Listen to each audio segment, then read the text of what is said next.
चलिए शुरुआत करते हैं आज के हमारे इस सेशन को। तो सबसे पहले आप सभी लोगों को मेरी ओर से जय हिंद। आज हम औसत की दूसरी क्लास में हैं, जिसमें हम पार्ट 1 को पहले कवर कर चुके हैं और पार्ट 2 को आज हम डिस्कस करेंगे और ये दोनों ही हमारे टाइप 1 के भाग होंगे। तो इससे पहले जो हमारी पिछली क्लास रही थी, जो शुरुआती क्लास थी, पहले आपको ये बता देते हैं कि उस क्लास में हमने क्या-क्या देखा और जल्दी से फिर उसके बाद आगे के जो हमारे क्वेश्चंस होंगे उनको हम कवर करेंगे। तो आइए चलिए हम सीधे शुरू करते हैं आज के हमारे इस सेशन को। चलिए, तो सबसे पहले मैंने आपको बताया था औसत के बारे में कि आपको इसमें 2 कांसेप्ट्स का ध्यान रखना है, जिसमें सबसे पहला मैंने आपको बताया था कि औसत क्या है, परिणामों का योग, परिणामों की कुल संख्या। दूसरा मैंने आपको योग के बारे में बताया। फिर 2 ट्रिक्स बताई थी, है ना? जिनका हमने पिछली क्लास में यूज नहीं किया था, पर इस क्लास में हम यूज करेंगे। टाइप 1 हमने लिया था, चैप्टर को स्टार्ट ही किया था, तो पहला टाइप, अब इसमें इस टाइप को हमने नाम दिया था सामान्य संरचना पर आधारित प्रश्न, यानी जो जनरल स्ट्रक्चर है उसी पर जो क्वेश्चंस पूछे जाते हैं वो। मैंने आपको ये भी बताया था कि ये टाइप हमारा इम्पोर्टेंट टाइप है। इसमें क्वेश्चन नंबर 1, 2, 3, 4 एंड 5, ये 5 क्वेश्चंस हम कंप्लीट कर चुके थे। तो ये केवल मैं आपको इसलिए बता रहा हूँ जिससे आप इसे कनेक्ट कर पाए। अब हम आज शुरू करेंगे क्वेश्चन नंबर 6 के साथ, ठीक है? चलिए, तो क्वेश्चन नंबर 6 की अगर हम बात करें, क्वेश्चन नंबर 6 क्या है हमारे पास? क्वेश्चन है 7, 8.5, 9.5, 11.75 तथा 12.5 का औसत क्या है? ये हमारे पास संख्याएं हैं। तो सबसे पहले हम बात कर लेते हैं कि इसको सॉल्व करने के लिए जो तरीका होना चाहिए या कंसेप्ट जो होना चाहिए वो क्या होना चाहिए। तो हमें मालूम है कि औसत क्या होता है। औसत बराबर होता है परिणामों का योग बटे परिणामों की कुल संख्या। तो अगर तरीके की बात करें तो सबसे पहले हमें क्या करना होगा, इन सभी संख्याओं का योग करना होगा। अब जल्दी से योग अगर करें तो संख्या है 7, 8.5, 9.5, 11.75 और 12.5। ये हमारे पास संख्याएं हैं। तो इनको ऐड करेंगे, ऐड करने पर कितना मिल जाएगा, ये आपको 5, ये 5, 10, 17, 17 और 5, 22, 2 हासिल मिल जाएगा, तो 7 और 8 15, 15 और 9 24, एक 25, 25 और 2 27, 27 और 2 29 और एक और एक 2, 2 और 2 4। यानी यहाँ पर जो योग है वो हमारा कितना आ रहा है, 49.25। तो योग बटे कुल संख्या, तो कुल संख्याएं कितनी है, 1, 2, 3, 4, 5, 5 संख्याएं हैं। 5 संख्या है तो 5 का हम इसमें भाग दे देते हैं। 5 9 45, 4 बचेगा, 5 8 40 और फिर 2 बचेगा, तो 5 25।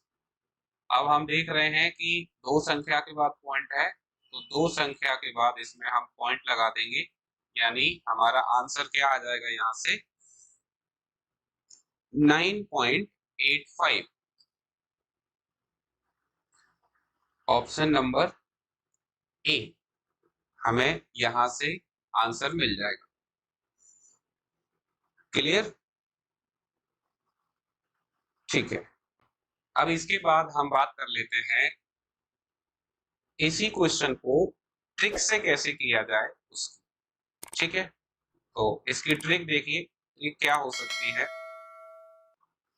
ट्रिक के लिए आपको क्या करना है, आप जैसे देख रहे हैं ऑप्शंस में कि 3 ऑप्शन हमारे 10 के आसपास चल रहे हैं, तो हम क्या करें, इन पांचों संख्याओं के लिए एक औसत संख्या मान लेते हैं। जैसे मान लिया कि औसत 10 है। अगर 10 औसत है तो फिर हम डिफरेंस देखेंगे कि कितना डिफरेंस आ रहा है, प्लस में बचेगा कि माइनस में। अब ये देखें कि औसत अगर 10 है तो पहली संख्या कितनी है, पहली संख्या 7 है, यानी ये औसत से कितना कम है, ये औसत से 3 कम है। दूसरी संख्या कितना है, एक मिनट, दूसरी संख्या 8.5 है, तो ये भी औसत से हमारी 1.5 कम है। तीसरी संख्या 9.5 है, तो ये औसत से हमारा कितना कम है, 0.5 कम है। इसके अलावा अगर यहाँ देखें तो 11.75 या हम 11.75 कहें इसको, तो ये आपकी 1.75 ज्यादा है, प्लस 12.5 में औसत से 2.5 का डिफरेंस है। ठीक है, अब क्या करना है, इसको समझना ध्यान से। 10 प्लस माइनस जो भी आएगा वो हम यहाँ पर देख लेंगे। आप देखें इनको जोड़ेंगे तो 1.5 और 0.5, तो ये कितना हो जाएगा 2 और -3, तो ये आपके पास हो गया -5। और यहाँ देखें तो ये कितना हो जाएगा, ये हमारे पास मिल जाएगा, अगर इन दोनों को जोड़ दें तो 4.25 बन जाएगा, प्लस का 4.25। यानी ओवरऑल जो डिफरेंस आ रहा है वो कैसा आ रहा है, माइनस में आ रहा है, यानी जो औसत आपने लिया है उसमें से हमें माइनस करना पड़ेगा। ठीक है, और कितना डिफरेंस आ रहा है, 0.75। लेकिन ये जो डिफरेंस 0.75 है, ये आपको देखना है कि ये अंतर किस पे है, योग पे है। अब हमें तो औसत निकालना है, तो औसत निकालने के लिए क्या करेंगे, कुल संख्या से भाग। तो 5 का जब भाग देंगे 75 में तो 15 बार जाएगा, 15 5 75, और दो संख्या के बाद पॉइंट भी है, यानी जो आपने औसत वैल्यू मानी है उसमें हमें क्या करना पड़ेगा, उसमें हमें माइनस करना पड़ेगा। ठीक है, हम चाहें तो इसको भी हटा के चल सकते हैं, मतलब ये प्लस माइनस का लास्ट में यहीं पर देख पाएंगे। ठीक,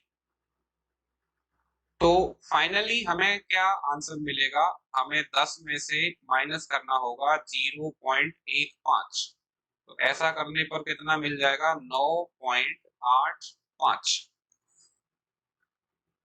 तो ये एक तरीका होता है। अब जिनको कॉन्सेप्ट वाला मेथड ज्यादा ठीक लगता है वो कॉन्सेप्ट वाले मेथड से कर सकें तो कॉन्सेप्ट से कर लें। अब जिनको ट्रिक वाला पसंद आया है वो ट्रिक वाले से भी करना चाहे तो वहां से भी कर सकते हैं। अब एज अ टीचर मेरी रिस्पॉन्सिबिलिटी है कि मैं आपको दोनों चीजें बताऊं कि कॉन्सेप्ट क्या है और ट्रिक क्या है। क्लियर है? चलिए क्वेश्चन नंबर 7 पे आते हैं। क्या है, x संख्याओं का औसत y है और y संख्याओं का औसत x है, तदनुसार सभी संख्याओं का कुल औसत कितना होगा। तो यहाँ हमसे पूछा जा रहा है सभी संख्याओं का औसत, तो हमें मालूम है औसत बराबर क्या होता है, कुल योग बटे कुल संख्या, और योग बराबर क्या होता है, औसत इंटू कुल संख्या।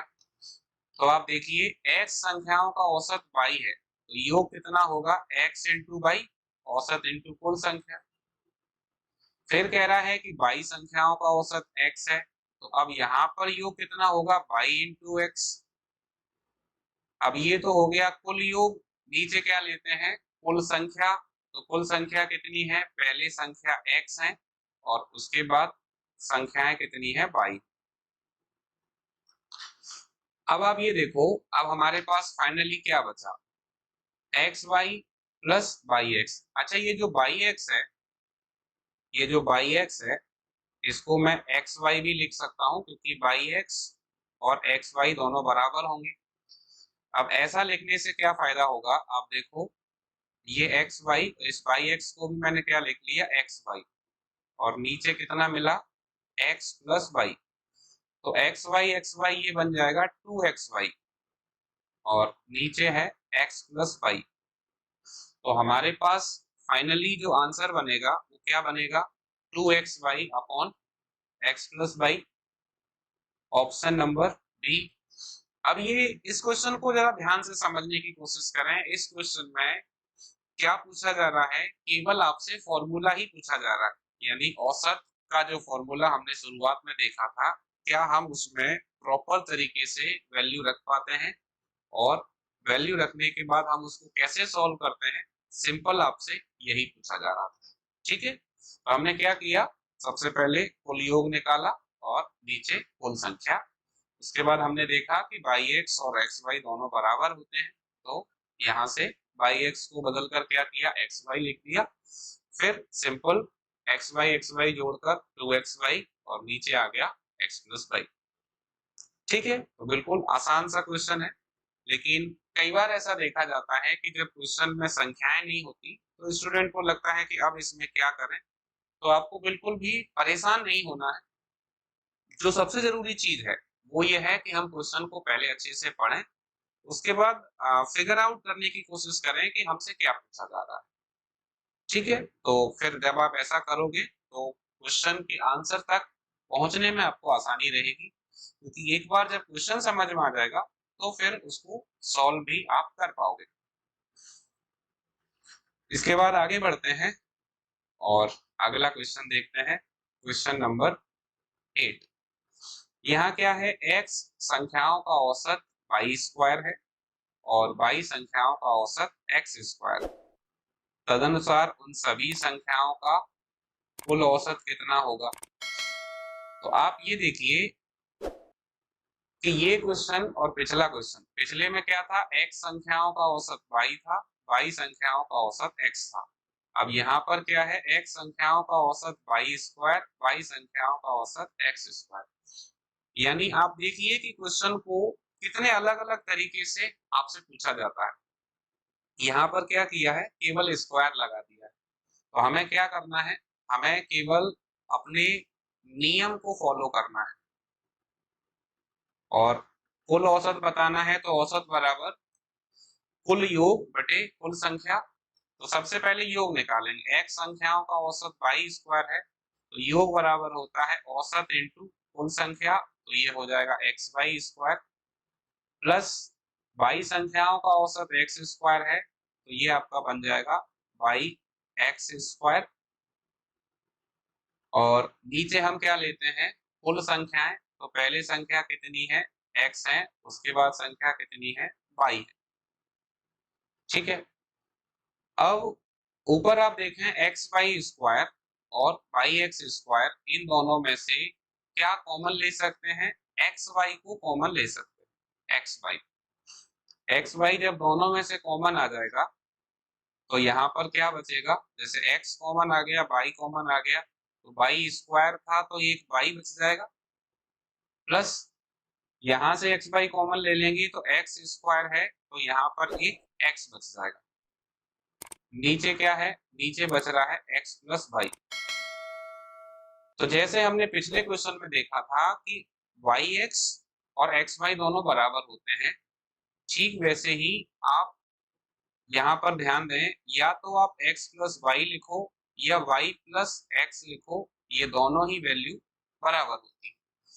तो क्या करेंगे, y प्लस एक्स और x प्लस वाई दोनों कॉमन है, तो इसको कैंसिल आउट कर देंगे, तो हमारे पास आंसर क्या रह जाएगा, एक्स वाई। क्लियर, क्या किया मैंने यहाँ पर, केवल औसत का जो नियम था उसी को यहाँ पर लगाया।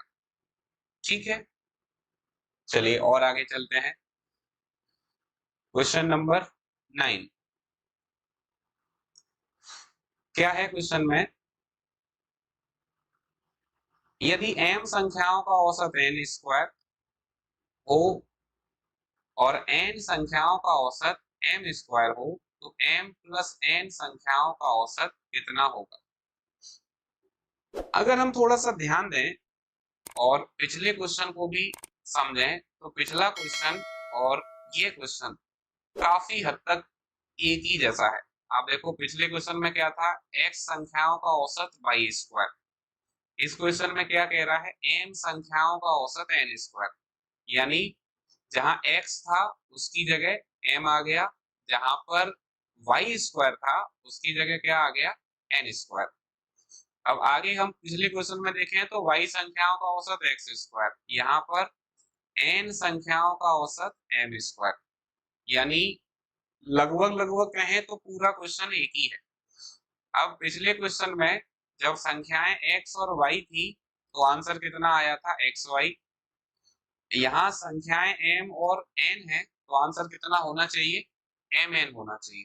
तो हम इस तरीके से कोरिलेट भी कर सकते हैं, देख सकते हैं कि क्वेश्चन को, एक ही क्वेश्चन को कितने अलग अलग तरीके से आपसे पूछा जा सकता है। तो वैसे तो डायरेक्ट आंसर हमारा mn हो जाएगा, फिर भी अगर सॉल्व करें तो क्या करेंगे, औसत बराबर कुल योग। तो पहले संख्याएं कितनी है, m संख्याओं का औसत n स्क्वायर, तो योग हो जाएगा mn स्क्वायर, प्लस n संख्याओं का औसत m स्क्वायर, तो योग हो जाएगा nm स्क्वायर। नीचे क्या है, कुल संख्याएं, तो कुल संख्याएं कितनी है, पहले m है और उसके बाद n।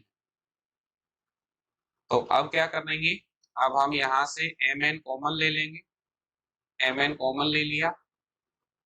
तो जब mn कॉमन लिया तो यहाँ पर n स्क्वायर था तो एक n बचेगा, यहाँ पर m स्क्वायर था तो एक m बचेगा।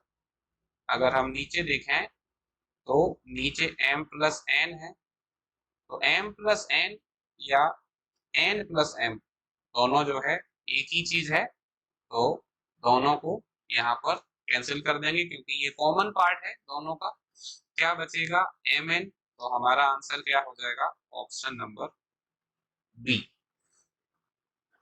अब आप यहाँ एक बात समझने की कोशिश करें, जैसे क्वेश्चन नंबर 7, 8 और 9, ये तीनों क्वेश्चन एक ही सीक्वेंस में मैंने यहाँ पर क्यों लिए, आपको ये बताने के लिए कि कई बार बिना संख्याओं के, यानी इस तरीके से आपको अक्षरों के साथ क्वेश्चन पूछा जाता है, जिसमें आपको क्या करना है, केवल औसत के नियम से जाना है। अब जैसे यहाँ पर xy और yx लिया, फिर उसके बाद स्क्वायर के फॉर्मेट में ले लिया, फिर उसके बाद उसको स्क्वायर के फॉर्मेट में ही लिया पर इस बार नाम बदलकर xy की जगह mn कह दिया। तो अगर ये बातें हमें समझ में आ जाएंगी तो हमें इसका तरीका समझ में आ जाएगा कि आखिरकार ये क्वेश्चन बनाया कैसे जाता है। फिर इस क्वेश्चन को आगे भविष्य में कितना भी चेंज किया जाएगा तो आपके लिए इसको समझने में आसानी रहेगी, आप काफी आसानी से ऐसे क्वेश्चंस को सॉल्व कर पाओगे। तो मुझे लगता है कि इन तीनों क्वेश्चन, क्वेश्चन नंबर 7, 8 और 9, इन तीनों के बीच में आपको कनेक्टिविटी नजर आ रही होगी, तीनों के बीच में एक कनेक्शन नजर आ रहा होगा, और अगर वो आप समझ पाए तो फिर आपके लिए आसानी रहेगी क्वेश्चंस को सॉल्व करने में। ठीक है, चलिए और आगे चलते हैं। क्वेश्चन नंबर 10 को देखें। 10 में क्या है, 3 के पहले 5 विषम गुणजों का औसत, the average of first 5 odd multiple of 3 is. अब आप देखिए क्या बताना है, 3 के कैसे गुणज हैं, विषम गुणज हैं, और कितने लेने हैं, 5 लेने हैं। अब 3 के गुणज हैं, सबसे पहले तो हम विषम की बात कर लेते हैं, विषम विषम। तो 5 विषम संख्या ले लो आप, क्या क्या ले लें, सबसे पहले 1, 3, 5, 7 और 9, ये 5 संख्या हो गई। अब आप यहाँ ध्यान दें कि क्या इनके बीच में अंतर समान है, जैसे 1 से 3 गए तो कितने का अंतर, 2 का, 3 से 5 गए तो कितने का अंतर, 2 का, 5 से 7 गए तो कितना डिफरेंस आ रहा है, 2 का, 7 से 9 गए तो कितना अंतर आया, 2 का। तो मैंने आपको बताया था कि जब अंतर समान हो तो औसत जो है वो हमेशा बीच वाली संख्या होती है।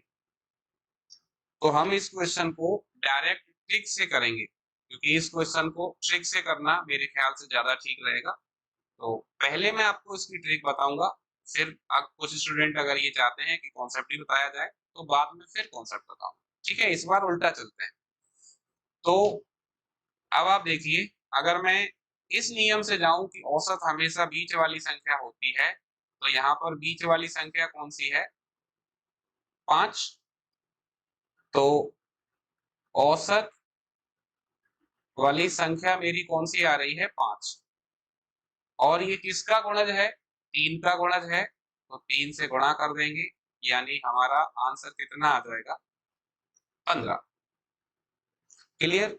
इतना आसान है। जब हम ट्रिक से क्वेश्चन को सॉल्व करते हैं तो काफी कम समय में इसको सॉल्व कर पाते हैं। अब दूसरा, मैंने आपको जो ट्रिक बताई थी उसमें क्या बताया था कि पहली संख्या प्लस अंतिम संख्या अपॉन 2।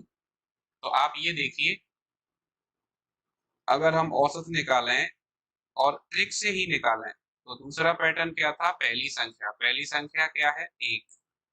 अंतिम संख्या क्या है? 9 अपॉन 2। तो 1 और 9 कितना हो गया? 10। 10 में 2 से भाग दिया तो 5। अब यहाँ अभी तक क्या है, जब मैं 1 और 9 यहाँ ले रहा हूं तो मैंने कोई गुणज नहीं लिया, तो औसत आ गया। फिर क्या करेंगे? जिसका गुणज है उस संख्या से गुणा कर देंगे, तो आपके पास आंसर कितना आ गया? 15। यानी हम दो तरीके से, पहला हमने क्या यूज किया कि औसत हमेशा बीच वाली संख्या होती है। कब होती है? जब अंतर समान होता है। तो हमने देखा कि वो कह रहा है कि 5 विषम गुणज ले लो, विषम यानी केवल विषम विषम संख्याएं ले लो और कोई सी भी 5 ले लो। तो जब कोई सी भी 5 लेनी है या फिर पहले 5 कह रहा है, तो यहाँ पर तो थोड़ा सा फिक्स किया गया है कि शुरुआत की 5 ले लो। तो आप देखो, शुरू की 5 विषम कौन सी होंगी? 1, 3, 5, 7, 9। अब अंतर समान था तो मैंने क्या किया? बीच वाली संख्या को उठाया, बीच वाली संख्या 5 है और जिसका गुणज कह रहा है, जैसे 3 का कह रहा है तो 3 से गुणा करके सीधे आंसर बताया। फिर हमने देखा था कि ट्रिक तो दो बताई थी। तो पहली ट्रिक तो हमारी ये हो गई, जिसमें हमने क्या किया? औसत हमेशा बीच वाली संख्या होती है, इसको इस नियम से सॉल्व किया। दूसरी ट्रिक हमारी ये हो गई, जिसमें हमने क्या किया? औसत बराबर पहली संख्या प्लस अंतिम संख्या अपॉन 2, और फिर लास्ट में जिसका गुणज था उससे हमने गुणा कर दिया। ठीक है, अब ये तो बात रही ट्रिक की। अब हम बात करते हैं कॉन्सेप्ट की, क्योंकि कॉन्सेप्ट जानना भी जरूरी है। ठीक है, तो पहले मैं इसको रफ कर देता हूं, उसके बाद फिर हम कॉन्सेप्ट पे आएंगे। बाकी मेरा सजेशन रहेगा आप सभी लोगों को कि ऐसे क्वेश्चंस को अगर आप ट्रिक से करोगे तो बहुत अच्छा रहेगा, काफी कम समय में आप आंसर तक पहुंच सकते हैं। अब इसके लिए कॉन्सेप्ट क्या होगा उसे और समझना है। देखें, जैसे 3 के गुणज कह रहा है तो 3 के गुणा में चलेंगे, और कौन से कह रहा है? 5 विषम गुणज, तो सबसे पहला कौन सा होगा? 3। 3 के गुणज है 3। अब 3 दूनी 6, तो 6 जो है वो विषम नहीं होगा, है ना? तो तीसरा क्या लेंगे? 3 त्रिक 9, है ना? अब 12, 12 जो है वो 3 का गुणज है पर विषम नहीं है। फिर 15, उसके बाद 18 चूंकि विषम नहीं है इसलिए छोड़ देंगे। फिर लेंगे 21, और उसके बाद फिर हम देख सकते हैं कि 21 के बाद 24 सम संख्या है तो उसे लेंगे नहीं। फिर क्या ले लेंगे? 27। अब हम देखें कि औसत क्या होता है? औसत बराबर होता है परिणामों का योग बटे परिणामों की कुल संख्या। तो योग करें, अगर हम इन सबको जोड़ लें, 3 प्लस 9 प्लस 15 प्लस 21 प्लस 27, तो कितना हो जाएगा? यहाँ देखें तो 3 और 9 12, 12 और 15 ये हमारे पास 27 हो गया, 27 और 27 54, 54 और 21 जोड़ेंगे तो ये हो जाएगा 75, 75। और कुल संख्याएं कितनी है 5, तो 5 का भाग देंगे तो कितना आ जाएगा 15 आ जाएगा। ये हमने क्या किया, इसमें हमने कॉन्सेप्ट लगाया, यहाँ मैं लिख देता हूँ, योग 75 हुआ था। तो हमने क्या किया, परिणामों का योग बटे परिणामों की कुल संख्या। तो जो इससे करना चाहे वो इससे कर लें, और जिनको ट्रिक समझ में आ गई हो उनके लिए तो बहुत अच्छा रहेगा। तो ऑप्शन सी हमारा आंसर बनेगा, और ऐसे क्वेश्चंस मात्र कुछ सेकंड्स में आप आंसर निकाल सकते हो। ठीक है, चलिए और आगे चलते हैं। क्वेश्चन नंबर 11 देखें, 11 क्या कह रहा है, 4 क्रमिक सम संख्याओं का औसत 9 है, तदनुसार उनमें सबसे बड़ी संख्या कौन सी है? 4 क्रमिक सम संख्याएं, देखो जब हम बात करते हैं क्रमिक संख्याओं की, क्रमिक संख्याएं कई बार आपको क्रमिक लिख के देता है, और कई बार ये जो है क्रमागत भी लिख के देता है। तो क्रमागत और क्रमिक एक ही बात है, इनका मतलब जो क्रम से चले। ठीक है, इंग्लिश में आपको कॉन्जिक्यूटिव नंबर्स लिखा हुआ मिलेगा। तो क्रमिक संख्याओं में एक खास बात ये होती है कि जब भी क्रमिक संख्याएं होंगी तब अंतर हमेशा समान ही होगा, क्योंकि जब आप कहते हो क्रमिक सम संख्याएं, तो सम संख्याएं हमेशा 2 के अंतर पे चलती हैं, जैसे 2 4 6 8, तो ये 2 के अंतर पे चल रही हैं। अगर आप कहते हो विषम संख्याएं, तो विषम संख्याएं 1 3 5 7, तो ये भी 2 के अंतर पे चल रही हैं। यानी एक बात आप यहाँ सीधे सीधे समझ लें कि जब भी क्रमिक संख्याएं या क्रमागत संख्याएं ली जाएंगी तब अंतर जो है वो समान रहता है। ठीक है, अंतर समान रहता है। तो ये तो हमारे लिए एक नोट पॉइंट हो जाएगा, मतलब ये नोट पॉइंट हमें ध्यान रखना है कि कभी भी आपसे ये कहा जाता है कि क्रमिक संख्या या क्रमागत संख्या, तो अंतर उसमें समान रहेगा। अब अगर इसको कॉन्सेप्ट से किया जाए तो ये काफी बड़ा क्वेश्चन हो जाता है। कैसे, जैसे अगर मानकर चलो कि इसको कोई एक्स मानकर करना चाहता है, वैसे मैं सजेस्ट नहीं करूंगा कि आप इसको एक्स मानकर करें, लेकिन जनरली किताबों में आपको इसका जो तरीका देखने को मिलेगा वो क्या रहेगा, जैसे क्रमिक संख्या है तो पहली संख्या क्या मानेंगे x, फिर अगली क्या मानेंगे x+2, फिर अगली क्या मानेंगे x+4, फिर अगली क्या मानेंगे x+6, और फिर अगली क्या मानेंगे x+8। ये 5 संख्या होगी। तो चाहे तो सम संख्याओं की बात करें या विषम संख्याओं की बात करें, आपको जब भी क्रमागत संख्या कहेगा और अगर कोई x से करना चाहेगा तो इस तरीके से वो संख्याएं ली जाएंगी। अब इन संख्याओं के साथ क्या किया जाएगा, इन संख्याओं को जैसे औसत आपको दिया हुआ है कितना 9, और संख्याएं 5 हैं, तो योग कितना हो जाएगा 9 पंजे 45। तो इन संख्याओं को जोड़कर, इन सभी संख्याओं को जोड़कर 45 के बराबर रखेंगे, फिर वहां से x का मान निकालेंगे। x का मान निकालने के बाद आपसे सबसे बड़ी संख्या पूछी गई है, तो उस मान को फिर यहाँ पे रखेंगे, तब जाकर आपको आंसर मिलेगा। तो एक बात तो यहाँ से तय है कि आंसर तो मिल जाएगा पर टाइम बहुत लगेगा, है ना। और अगर टाइम लगेगा तो फिर कहीं ना कहीं हम दूसरों से पिछड़ जाएंगे। और कॉम्पिटिटिव एग्जाम्स में जो जरूरी बात है वो ये है कि हमें मैथ आता है, अच्छी चीज है, लेकिन मैथ अगर स्पीड से नहीं आता है तो कहीं ना कहीं कंपटीशन में हम पीछे हैं, और फिर सिलेक्शन में परेशानी हमें देखने को मिलेगी अगर हमें फास्ट मेथड्स नहीं आते हैं। तो अगर आप किताबों को देखोगे तो आपको ये पैटर्न वहां पर देखने को मिलेगा, लेकिन मैं ये पैटर्न आपको नहीं बता रहा हूं। क्योंकि मैंने आपको बताया था कि इस पूरे चैप्टर को हम दो जो है केवल 2 पॉइंटों से करेंगे, और उसमें मैंने 2 आपको कॉन्सेप्ट बताए थे और 2 आपको ट्रिक बताई थी। और ट्रिक के लिए अगर आपने ध्यान दिया हो तो ट्रिक के लिए मैंने जो आपको कंडीशन बताई थी वो क्या बताई थी कि जब भी अंतर समान होगा तो हमारी ट्रिक काम करेगी। ऐसे ही था।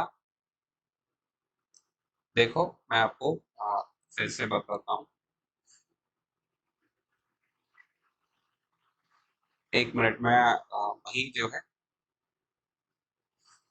देखो अगर हम ट्रिक की बात करें तो मैंने क्या बताया था कि 2 ट्रिक हैं, एक पहली संख्या प्लस अंतिम संख्या अपॉन 2 और दूसरी औसत हमेशा बीच वाली संख्या होती है।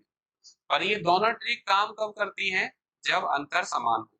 यानी जब अंतर समान हो उस समय कॉन्सेप्ट से जाने से बेहतर है कि हम क्वेश्चन को ट्रिक से सॉल्व करें। ठीक है, तो इसका मतलब इस क्वेश्चन को अगर हम ट्रिक से सॉल्व करेंगे तो हमारे लिए ज्यादा बेहतर रहेगा। अब क्या करेंगे, देखो अब आपसे ये कहा गया है कि 4 क्रमिक सम संख्याओं का औसत 9 है। तो संख्याएं कितनी है? 4। अब 4 संख्याओं में बीच वाली संख्या निकालना तो कहीं ना कहीं परेशानी होगी। तो आप ये देखो, औसत हमेशा बीच वाली संख्या होती है, तो औसत हो गया 9। ठीक है, अब संख्याएं कैसी लेनी है? संख्याएं लेनी है सम संख्याएं। तो 9 के बाद सम कौन सी होगी? 10। 10 के बाद कौन सी होगी? 12। 9 से पहले सम कौन सी होगी? 8। और इससे पहले कौन सी होगी? 6। अब यहाँ थोड़ा सा ध्यान ये देना है कि बात तो 4 संख्याओं की कर रहे थे और ये संख्याएं तो 5 हो गई। तो एक चीज आप समझो, कभी भी अगर आपको ऐसा क्वेश्चन मिले कि 4 संख्याएं, तो 4 संख्याओं में बीच वाली संख्या निकालना मुश्किल होता है। तो ऐसे क्वेश्चन में हमेशा एक चीज आपको ध्यान रखनी है, वो ये है कि अगर सम संख्या है, मतलब सम संख्याओं की बात की गई है, तो जो औसत संख्या है, औसत वाली संख्या, उसको हमेशा कैसा लिया जाएगा? क्वेश्चन में विषम लिया जाएगा। और यही अगर ये विषम संख्या होती तो औसत वाली संख्या को कैसा लिया जाएगा? सम लिया जाएगा। यानी जब हम ये क्वेश्चन तैयार करते हैं तो इस क्वेश्चन का जो अप्रोच है वो ये है कि बीच वाली संख्या का प्रयोग हमें नहीं करना होता। तो चूंकि सम संख्या लेनी है इसलिए मैंने इस संख्या को हटा दिया। तो हमारे पास 4 संख्याएं कौन सी आई? 6, 8, 10 और 12। अब क्या कह रहे हैं, उनमें सबसे बड़ी संख्या कौन सी है? तो सबसे बड़ी संख्या हम देख पा रहे हैं कौन सी है? 12 है। तो हमारा आंसर क्या हो जाएगा? Option number A, 12। ठीक है, अब ट्रिक्स तो 2 लिखवाई थी, तो मैंने एक और ट्रिक आपको क्या बताई थी कि औसत बराबर क्या होता है? औसत बराबर नहीं, अब उसकी जरूरत नहीं है मेरे ख्याल से। जब बड़ी संख्या हम निकाल रहे हैं तो फिर इसकी तो कोई जरूरत पड़नी नहीं। ठीक है, चलिए तो ये आपके लिए ट्रिक रही। अब इसमें क्या करना है, जैसे ही क्रमागत संख्या देखने को मिले सीधे औसत वाली संख्या को लिखिए। उसके बाद अगर आपसे सम संख्या कहा जा रहा है तो केवल सम संख्याएं लीजिए, विषम कहा जा रहा है तो विषम को लीजिए। आपसे 4 संख्या की बात यहाँ पर की गई थी, तो हमने क्या किया, जो औसत वाली संख्या है, 2 संख्याएं इससे बड़ी ले ली और 2 इससे छोटी, तभी तो 4 आएंगी और तभी ये बीच में आएगा। क्लियर? चलिए अब हम आगे बढ़ेंगे और अगला क्वेश्चन लेंगे, क्वेश्चन नंबर 12। क्या है? 4 क्रमागत सम संख्याओं का औसत 15 है ना? आप ध्यान देना, इससे पहले जो क्वेश्चन था वो भी कैसा था? क्रमिक। मैंने आपको बताया था कि क्रमिक और क्रमागत जब भी कहेगा तो अंतर समान रहेगा। ठीक है, तो औसत 15 है। तदनुसार उनमें दूसरे नंबर की कौन सी? दूसरे नंबर की सबसे बड़ी संख्या कितनी है। तो हम क्या करेंगे, औसत वाली संख्या को लिखेंगे सबसे पहले। औसत कितना है, 15। अब संख्याएं कैसी हैं, क्रमागत है, मतलब अंतर समान है, और कैसी लेनी है, सम लेनी है। तो 15 के बाद अगली संख्या कौन सी लेंगे, 16, और 16 के बाद कौन सी लेंगे, 18, क्योंकि सम लेनी। 15 से पहले कौन सी है, 14, और 14 से पहले 12। अब आपसे ये कहा गया है कि चार संख्या लेनी है और चारों सम लेनी है, तो 15 तो सम नहीं है, इसलिए 15 को हटा देंगे। अब आपसे ये कहा जा रहा है कि दूसरे नंबर की सबसे बड़ी, तो हम ये देखें कि इनमें सबसे बड़ी संख्या कौन सी है, 18। तो जो 18 है वो तो पहले नंबर की सबसे बड़ी है, तो दूसरे नंबर की सबसे बड़ी संख्या कौन सी होगी, दूसरे नंबर की सबसे बड़ी संख्या हमारे पास होगी 16, यानी हमारा आंसर हो जाएगा ऑप्शन डी। तो आप समझ सकते हैं कि अगर ट्रिक एक बार हमें समझ में आ जाती है तो हम कितने फास्ट तरीके से क्वेश्चन को सॉल्व कर पाएंगे। ठीक है, चलिए आगे बढ़ेंगे। अगला क्वेश्चन नंबर 13। क्वेश्चन नंबर 13 देखें क्या है। यदि 6 क्रमिक, फिर से क्रमिक आ गया, सम संख्याओं का औसत 25 हो तो उनमें सबसे बड़ी और सबसे छोटी संख्या का अंतर कितना होगा। तो आप यहाँ ध्यान दें, औसत कितना दिया है, 25, और संख्याएं क्रमिक हैं, यानी अंतर तो समान होगा ही, और सम लेनी है तो 25 से 3 आगे ले लेंगे और 3 25 के पीछे। तो 25 के बाद कौन सी होगी, 26 होगी, 28 होगी और 30 होगी। 25 से पहली कौन सी होगी, 24 होगी, 22 होगी और 20 होगी। अब केवल सम संख्याएं लेनी है, इसलिए ये जो 25 है ये तो सम नहीं है, इसलिए इसको हटा देंगे। देखो 25 का काम केवल इतना है कि वो आपको संख्याएं ढूंढने में मदद करेगा, ठीक है, पर आपको केवल सम संख्या लेनी है तो लास्ट में सम संख्याओं को ही रखेंगे। अब हमसे क्या पूछा जा रहा है कि सबसे बड़ी और सबसे छोटी का अंतर। आप देखो इसमें सबसे बड़ी संख्या कौन सी है हमारे पास, 30। सबसे छोटी संख्या कौन सी है, 20। अब यहाँ से क्या है, आपको डायरेक्ट संख्याएं मिल जाती है। अब वहां पर आपको जो है x मानकर या कुछ में आपको समय खराब नहीं करना पड़ेगा। अब मुझे क्या चाहिए, मुझे चाहिए अंतर। किसका अंतर, सबसे बड़ी और सबसे छोटी का। तो सबसे बड़ी कौन सी है, 30, और सबसे छोटी कौन सी है, 20। तो अंतर कितना आ रहा है, अंतर आ जाएगा 10। तो हमारा आंसर क्या हो जाएगा, ऑप्शन नंबर बी, 10। तो मेरे ख्याल से अब आपको ये बात समझ में आने लगी होगी कि ये जो ट्रिक है ये आपका कितना टाइम बचा सकती है और कितनी जल्दी आपको आंसर तक पहुंचा सकती है। और इसको क्या है, ध्यान से समझना है। अगर आपको एक बार में समझ में नहीं आए तो, क्योंकि डिजिटल क्लासेस हैं तो इनका फायदा ये है कि हम इनको 2 बार 3 बार भी देख सकते हैं, इसमें आपको कोई प्रॉब्लम नहीं होगी। अब हम आगे बढ़ेंगे तो क्वेश्चन नंबर 14 देखें क्या है। एक कक्षा में 40 लड़कों में से 30 लड़कों का औसत भार 60 किलोग्राम है और शेष का औसत भार 56 किलोग्राम है। सारी कक्षा का औसत भार कितना है। ठीक है, चलिए पहले तो जान लेते हैं तरीका कि कैसे सॉल्व किया जाए, कंसेप्ट क्या रहेगा। ठीक, तो यहाँ पर हमें ये कहा गया है कि टोटल 40 लड़के हैं जिनमें से 30 का औसत भार 60 किलोग्राम है और शेष का 56 किलोग्राम। तो औसत बराबर क्या रहता है, औसत बराबर कुल योग बटे कुल संख्या, या हम कह सकते हैं परिणामों का योग बटे परिणामों की कुल संख्या। तो 40 लड़कों में से 30, तो 30 का औसत कितना दिया है, 60, तो योग कितना हो जाएगा, 30 इंटू 60। अब 40 में से 30 ही हो गए, कितने बचे, 10। तो अब जो 10 बचे इनका कितना दिया है, 56, तो इनका योग कितना हो जाएगा, 10 इंटू 56। अब ऊपर तो आ गया योग, क्योंकि योग बराबर क्या होता है, औसत इंटू कुल संख्या, औसत इंटू कुल संख्या।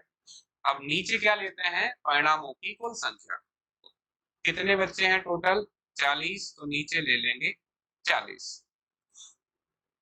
ठीक है, अब इसको अगर हम सॉल्व करें तो ये कितना मिल जाएगा, 30 इंटू 60 करेंगे तो ये हो जाएगा 1800 और ये हो जाएगा 560। अब नीचे ये आपका 40 है, तो ये हो जाएगा 1800 और 500, 2360 बटे 40। 40 से जब इसमें भाग देंगे तो 0 से 0, 4 से कैंसिल करो, 4 पंजे 20, कितना बचेगा, 3 बचेगा, तो 36 हो जाएगा, 4 नाम 36। यानी हमारे पास आंसर कितना आ जाएगा, 59। क्लियर है बात? ठीक है, अब ये तो बात हो गई तरीके की। अब हम ये जानने का प्रयास करेंगे कि ऐसे तो हम क्वेश्चन को समझ गए, और क्या कोई और तरीका ऐसा भी है जो इससे भी तेज है, क्या कुछ ऐसा भी है जो मुझे और भी जल्दी आंसर तक पहुंचा सकता है? तो बिल्कुल है, अब आप उसे समझिए। इसमें तो कोई परेशानी मुझे लगता है किसी को नहीं होनी चाहिए। सीधे हमने औसत के नियम को ही यहाँ पर लागू किया है, औसत बराबर कुल योग बटे कुल संख्या। ठीक, अब थोड़ा सा हम इसकी ट्रिक और जान लेंगे कि ट्रिक इसके लिए क्या हो। इससे क्या है कि जो हमारी तैयारी है वो एक बेहतर तरीके से आगे बढ़ पाएगी। अब देखो, अब आप इसकी ट्रिक जानो। ट्रिक आपको निकालना है औसत, ठीक है, सारी कक्षा। अब 40 लड़कों में से 30 लड़कों का औसत 60 दिया है, 60 दिया है, और शेष का 56 दिया, यानी औसत के लिए दो संख्याएं मेरे पास हैं, एक 60 है और एक 56 है। तो अगर मैं औसत को 60 मानता हूँ, 60, तो जो दूसरा औसत है वो 60 से कम है, यानी कम है, तो माइनस कितना कम है, 4 कम है। अब ये कह रहा है कि ये जो 56 औसत है वो शेष शेष छात्रों का है, यानी 40 में से 30 का तो ये 60 हो गया, तो 30 के लिए तो ये 60 है। अब शेष कितने बचे, 10 बचे, 10 के लिए 56 है, यानी 4 4 कम है, कितने बच्चों का कम है, 10 बच्चों। क्लियर? अब इससे पूरी कक्षा में फर्क पड़ेगा, तो पूरी कक्षा में कुल मिलाकर कितने छात्र हैं, 40, तो यहाँ पर हम क्या ले लेंगे, 40। ठीक, अब देखें, 0 से 0 कैंसिल, 4 से 4 कैंसिल, क्या बचा, 1, 60 में से 1 माइनस करेंगे, आंसर कितना आ जाएगा, 59, 59। ठीक है, अब एक और पैटर्न समझो। जैसे ये तो जब मैंने 60 मानकर किया तब मुझे मिला, अगर कोई दूसरा स्टूडेंट इसी क्वेश्चन को 60 की बजाय 56 से करना चाहता है, तो मैंने मान लिया कि पूरे क्लास का औसत 56 है, तो जो दूसरी संख्या दी है वो कितनी दी है, 60, यानी दूसरा वाला औसत ज्यादा है तो प्लस, कितना ज्यादा है, 4 किलोग्राम ज्यादा है, तो 4। अब ये कितने बच्चों का है, 30 बच्चों का, यानी 4 4 किलो, 30 बच्चों का ज्यादा है। अब इससे पूरे क्लास का जो औसत है उस पर क्या प्रभाव पड़ेगा, तो पूरे क्लास में कितने बच्चे हैं, पूरे क्लास में बच्चे हैं आपके 40, तो 40 से डिवाइड, क्या करेंगे, 0 से 0 कैंसिल, 4 से 4 कैंसिल, 56 प्लस 3, 56 और 3 कितना होता है, 59, तो आपका आंसर क्या हो जाएगा, 59। मुझे लगता है कि ये दोनों ही बहुत शानदार ट्रिक्स हैं और आपको काफी हेल्प कर सकती है आपका टाइम बचाने में और आपको सिलेक्ट कराने में। बस करना क्या है कि आपको ऐसे जितने क्वेश्चंस और देखने को मिले जब आप प्रैक्टिस करते हो, उस दौरान इन ट्रिक्स पे आपको प्रैक्टिस करना है। क्योंकि एक बात समझिए, प्रैक्टिस वो हथियार है जो आपको कमजोर से बहुत अच्छे छात्रों की पंक्ति में लाके खड़ा कर सकता है। और अगर प्रैक्टिस आपने नहीं की तो आप अगर बहुत अच्छे छात्रों में भी आते हो और प्रैक्टिस नहीं कर रहे हो तो धीरे धीरे आप जो है नीचे खिसकते हुए कमजोर छात्रों की सूची में पहुंच जाओगे। तो जरूरत है ज्यादा से ज्यादा प्रैक्टिस करने की। ठीक है, चलिए अब हम क्वेश्चन नंबर 15 की तरफ आगे बढ़ते हैं। क्वेश्चन नंबर 15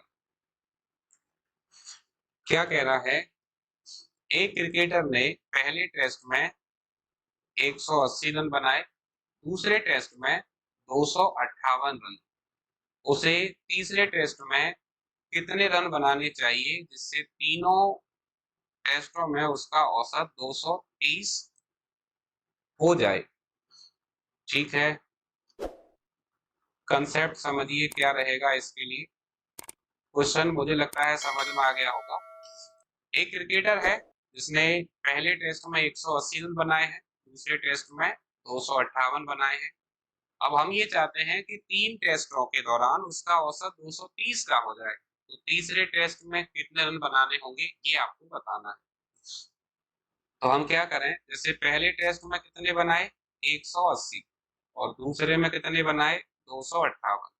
तो इनका टोटल कर लेते हैं पहले।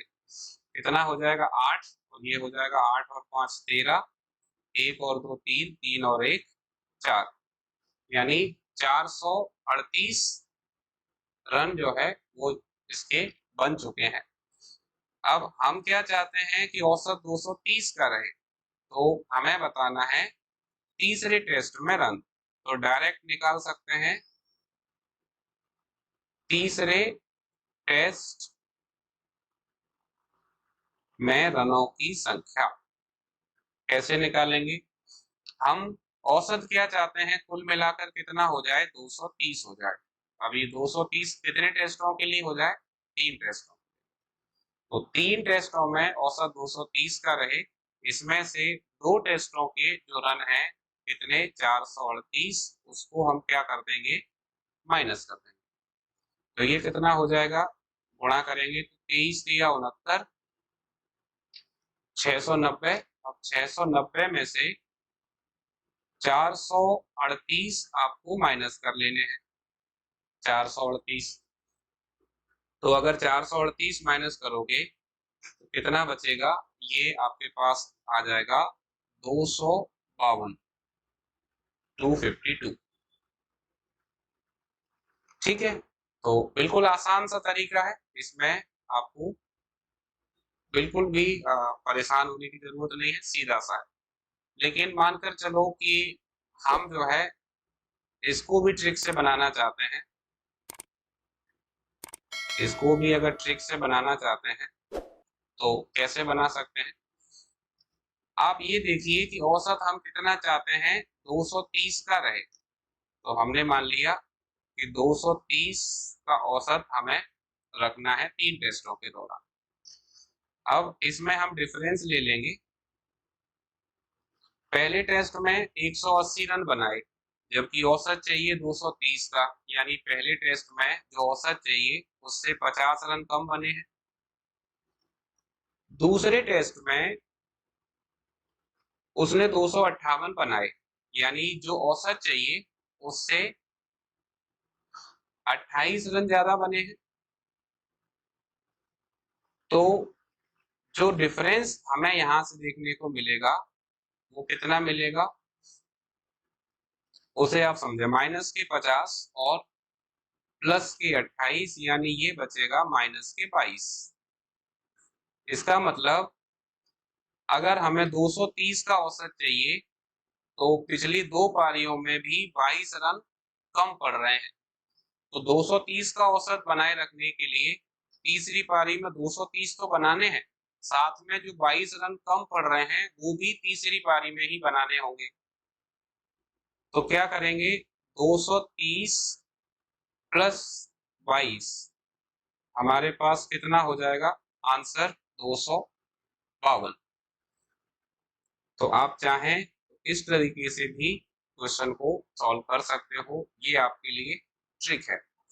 इसमें क्या करना है, इसमें बस जैसा मैंने अभी थोड़ी देर पहले बताया कि प्रैक्टिस का ही पूरा काम है। जितना अच्छा आप प्रैक्टिस कर लोगे उतना अच्छे से आप समझ पाओगे कि क्या चल रहा है। ठीक है, और आगे बढ़ते हैं। Question number 16। क्वेश्चन नंबर 16 में देखिए क्या है। ये कह रहा है कि 10 संख्याओं का औसत 30 है। तदनुसार यदि प्रत्येक संख्या में 5 जोड़ दिया जाए तो नया औसत कितना होगा। कोई भी 10 संख्या है जिनका औसत कितना है 30 है।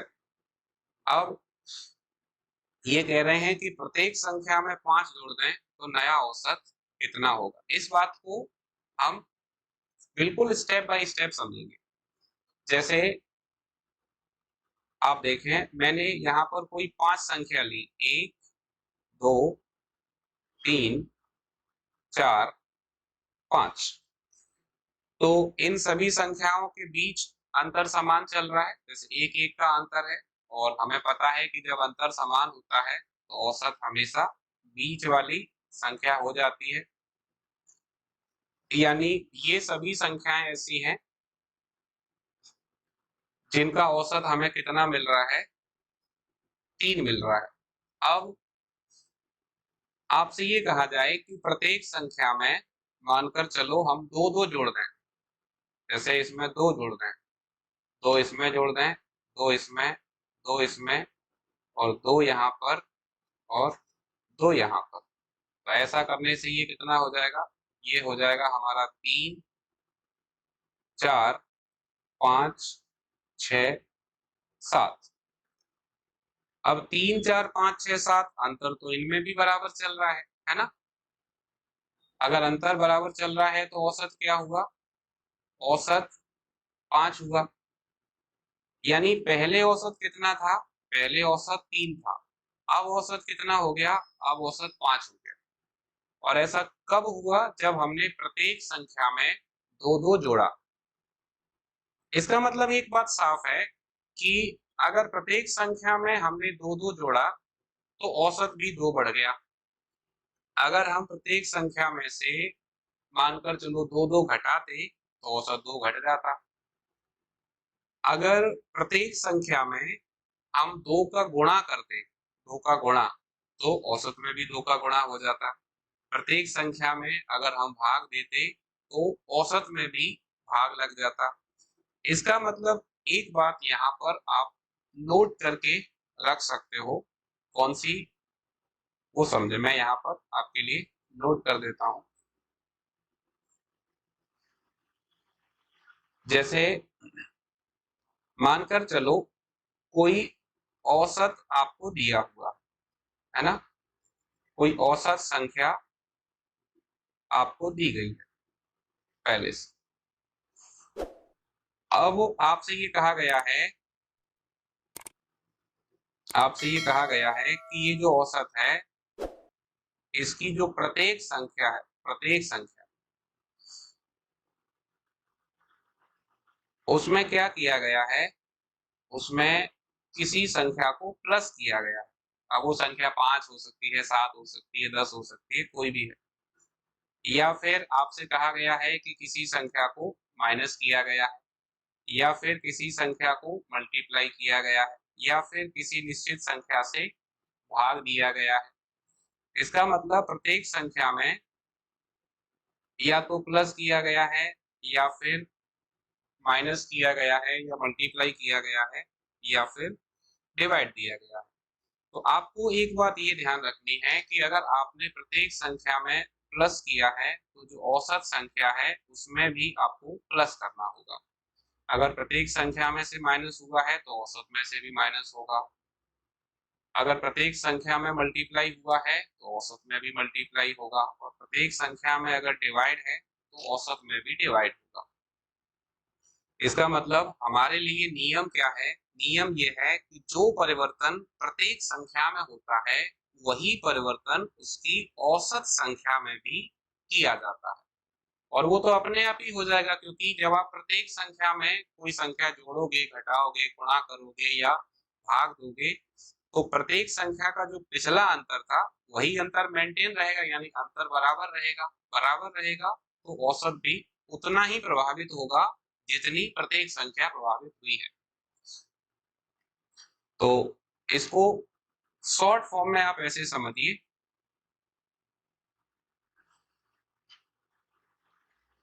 कि प्रत्येक संख्या पर प्रभाव, प्रभाव से मतलब प्लस माइनस मल्टीप्लाई डिवाइड, प्रत्येक संख्या पर जो प्रभाव पड़ेगा वो औसत पर भी पड़ेगा। औसत पर समान प्रभाव, यानी जितना प्रभाव प्रत्येक संख्या पर पड़ा है उतना ही औसत पर पड़ेगा। ठीक, अब आप ये देखें कि 10 संख्याएं हैं और हमें औसत कितना दिया है? औसत दिया है 30। अब ये कहा गया है कि प्रत्येक संख्या में 5 जोड़ दिया जाए। अब प्रत्येक संख्या में जब आप 5 जोड़ रहे हो और आपसे नया औसत बताने के लिए कहा जा रहा है, तो अगर प्रत्येक संख्या में 5 जोड़ेंगे तो औसत में भी 5 जोड़ेंगे, क्योंकि प्रत्येक संख्या पर जो प्रभाव है वही प्रभाव औसत पर भी होता है। तो 30 और 5 जोड़कर कितना हो गया? 35 हो गया, यानी सीधे सीधे हम अपना आंसर लगा सकते हैं। आंसर क्या हो जाएगा? Option A. तो इतना सब कुछ मैंने आपको इसलिए समझाया कि अगर आपको इस टाइप के क्वेश्चंस देखने को मिले तो वहां पर आपको तुरंत ये देखना है कि प्रत्येक संख्या में क्या किया जा रहा है। अब प्रत्येक संख्या में जो काम हुआ है वही काम आप सीधे औसत वाली संख्या पर कर दें, आपको तुरंत आंसर मिल जाएगा। बहुत कम सेकंड्स में ही आप अपने आंसर तक पहुंच जाओ। ठीक है, चलिए अब हम अगला क्वेश्चन लेंगे, क्वेश्चन नंबर 17। क्या कह रहा है? यदि 4 प्रेक्षणों का औसत 20 हो और उनमें से प्रत्येक में एक अचर c जोड़ दिया जाए तो उनका औसत 22 हो जाता है, तो c का मान। देखो, हमने प्रत्येक संख्या में c जोड़ा है, तो डायरेक्ट कैसे करना है? आप देखो, औसत दिया है 20, आप प्रत्येक संख्या में जोड़ेंगे तो औसत में भी जुड़ेगा। तो औसत में जब c जोड़ा तो औसत 20 से बढ़कर 22 हो गया। इसका मतलब c का जो मान है वो क्या रहा होगा? 22 माइनस 20 बराबर 2। तो जब प्रत्येक संख्या में 2 की वृद्धि हुई है, इसका मतलब जो संख्या जोड़ी गई है वो कौन सी है? 2 है।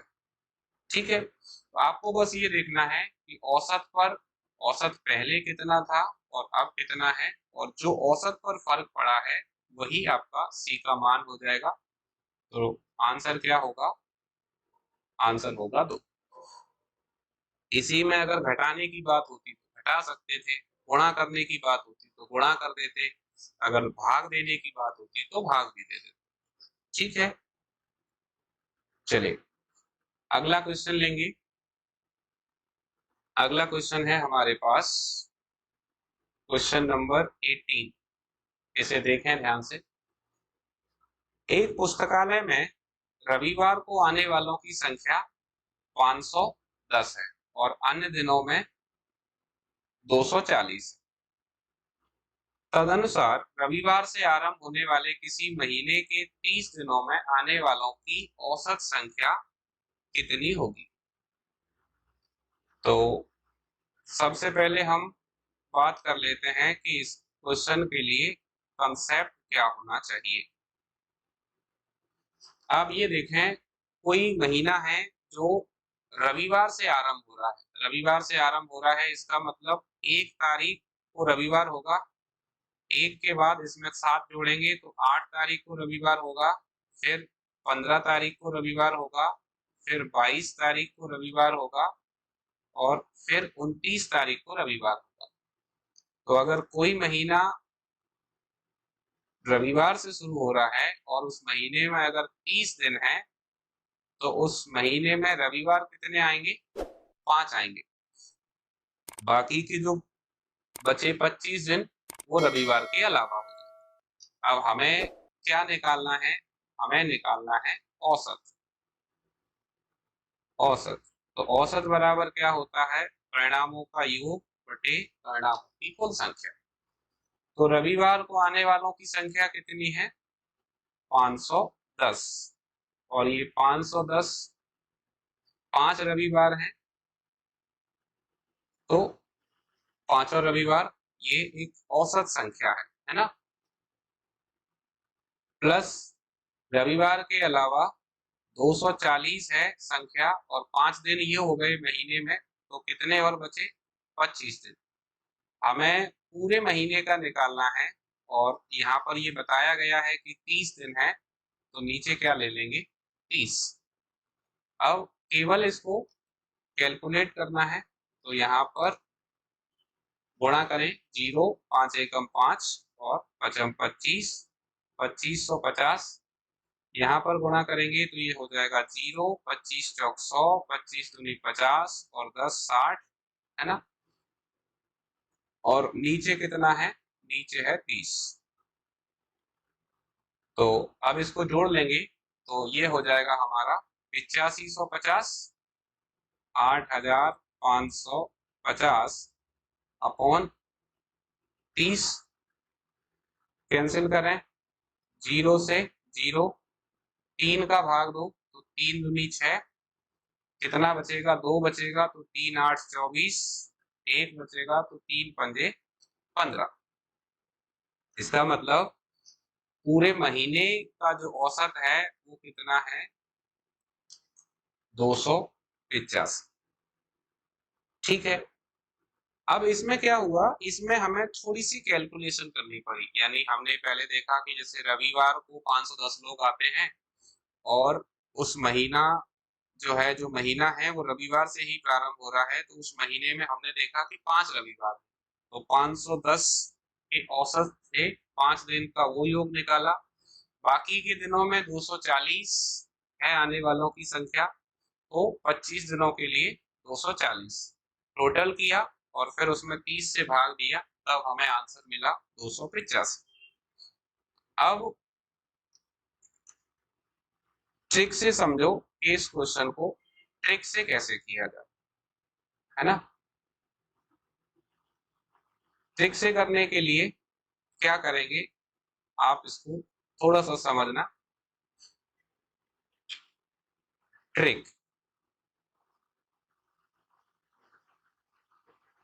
ट्रिक तो औसत जो है, हमारे पास दो संख्याएं यहाँ पर दिख रही है, एक 510, एक 240, और हम देख रहे हैं कि औसत के लिए जो आंसर्स हैं, मतलब जो ऑप्शंस आपको दिए हुए हैं, वो 300 के आसपास है। तो मैंने क्या किया, मैंने 240 को औसत संख्या माना। मैंने माना कि औसत 240 है, तो 25 दिनों के लिए तो ये ठीक है।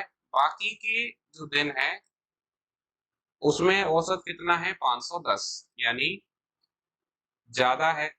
कितना ज्यादा है?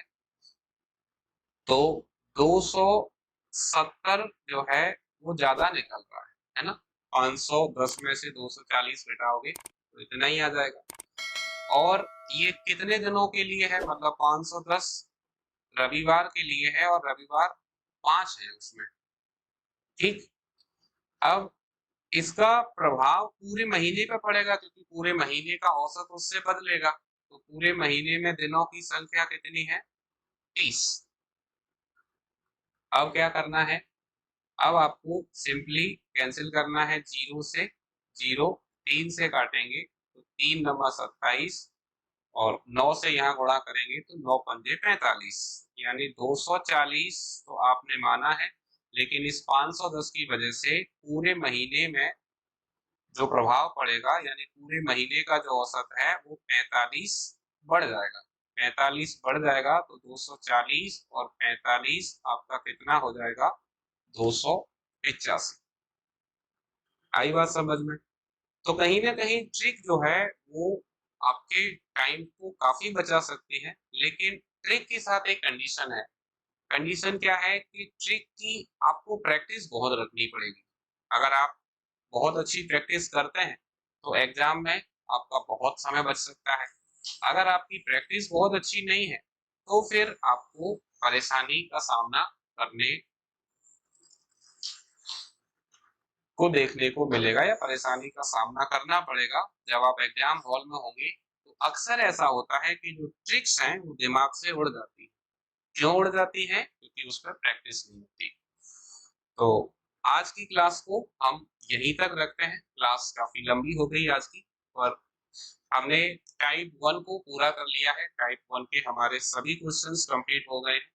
आप इस वीडियो को 2 बार, 3 बार, 4 बार, जितनी बार चाहें चलाकर देख सकते हैं, और जितना हो सके उतना आपको प्रैक्टिस करना है। ज्यादा से ज्यादा प्रैक्टिस करेंगे तो आपके लिए बहुत बेहतर रहेगा, और आप अपना कॉन्सेप्ट तो मजबूत करेंगे ही, साथ में आपकी ट्रिक्स भी बहुत अच्छी तरीके से तैयार हो पाएंगी। तो इसी के साथ सेशन को कंप्लीट करते हैं।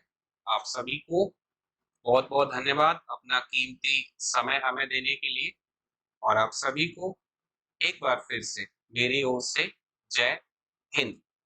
तैयारी अच्छे से करते रहें, लगातार आगे बढ़ते रहें, और अगर आपको लगता है कि ये क्लासेस आपके और साथियों के भी काम आ सकती हैं तो उनकी भी मदद जरूर करें। Okay, thank you.